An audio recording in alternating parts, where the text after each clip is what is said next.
ایک ہو تو بن سکتے ہیں خورشید و مبین، ورنہ ان بکھرے ہوئے تاروں سے کیا بات بنے۔ جی ہاں، ٹھیک یہ شعر آج کے موجودہ دور پہ بالکل فٹ آ رہا ہے۔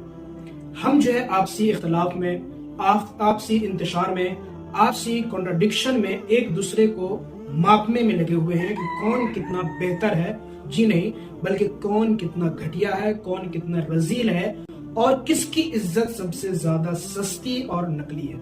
فیبریکیشن کا الزام لگا کر ایک دوسرے کو غلط ٹھہراتے ہیں، اور افسوس کی بات یہ ہے کہ یہ سب کچھ ہم مذہب کے نام پر کرتے ہیں، اسلام کے نام پر کرتے ہیں۔ جی ہاں، اسی اسلام کے نام پر جس کا نام لینے والا آپ ہے، جس کا نام لینے والا پوری امت ہے۔ ذرا دھیان سے اور غور سے سوچئے، یہ باتیں جو آپ اس میں لگے ہوئے ہیں اور جس جگہ پہ آپ رہ رہے ہیں، جس ریجن میں، خصوصاً بر صغیر میں یہ چیزیں زیادہ کیوں ہوتی ہے؟